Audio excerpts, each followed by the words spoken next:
Today we'll learn how to get started with improvising at the piano.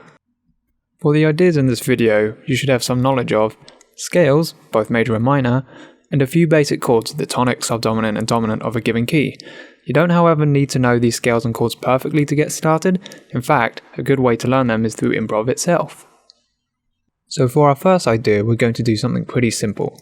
We're going to play in C major, and in the right hand we're just going to move up and down the scale freely at a comfortable pace, one step at a time. In the left hand we're going to only use the tonic and subdominant chords, or chords 1 and 4. For this improv and the following ones, you can play each hand separately first before putting them together to get a feel. Here's an improv based on this idea.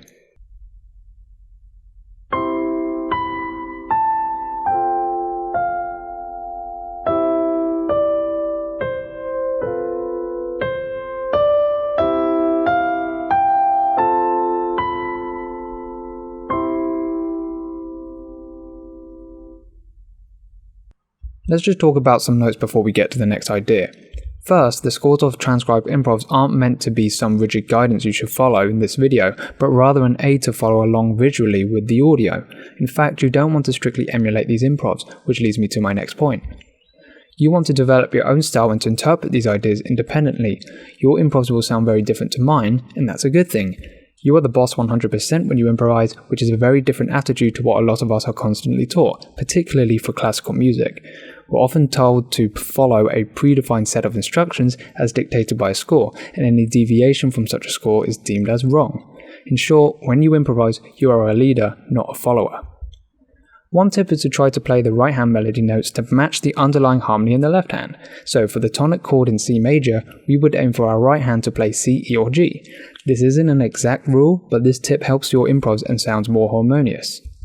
I would also value spontaneity over accuracy. Although precision is something you want to improve, I think it's more fun to play and listen to an improv that is very much in the moment and live, rather than a boring performance where the pianist is mainly concentrating on not playing the wrong notes. Switching between keys is a great way to reinforce the relation between chords and also familiarize yourself with the entire piano. Choose random keys with varying numbers of sharps and flats. I deliberately picked totally different keys for these improv examples to get you used to them from the start. Not only will this get your brain working, but it is an important skill when we start modulating between keys sometime later.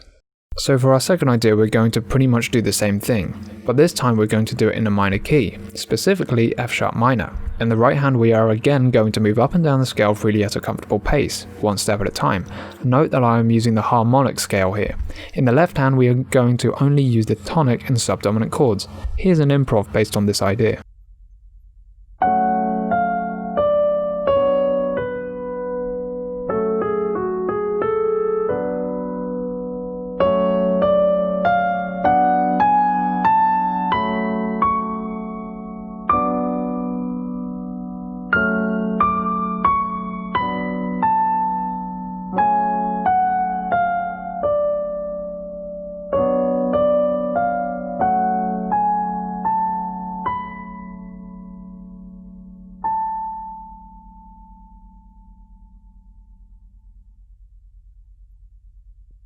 So for our next idea, we're going to take the same idea but make a few modifications.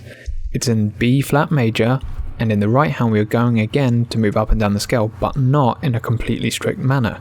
There is one instance in the following improv in which I move by more than one step, or degree, of the scale. See if you can find it.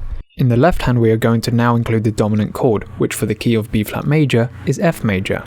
Here's an improv based on this idea, which is in 4/4 instead of 3/4 as in the last two examples.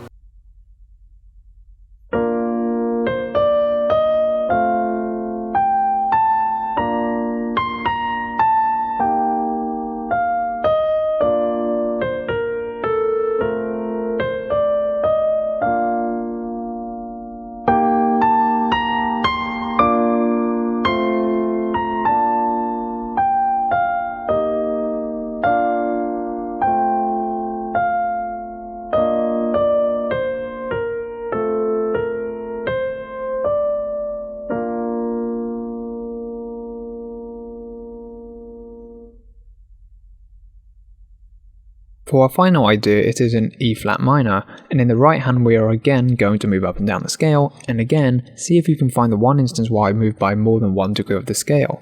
Note that I'm using the natural minor scale here. Now instead of chords, we are going to use simple arpeggios in the left hand, but only tonic and dominant ones to keep things simple. To settle in playing arpeggios, one tip is to play them a few times in the left hand alone during an improv before introducing the right hand. Hopefully these arpeggios make it sound more interesting.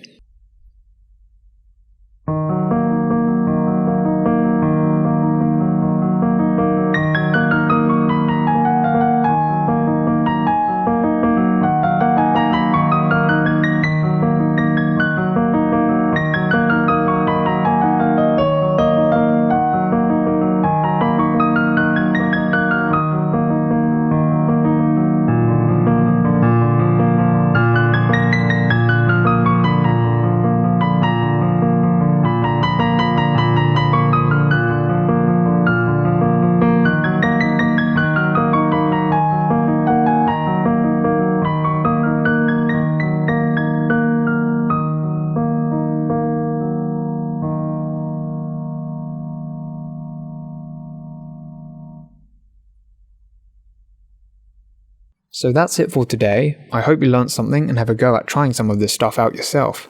If you have any questions or suggestions, let me know. Have fun, and I'll see you later.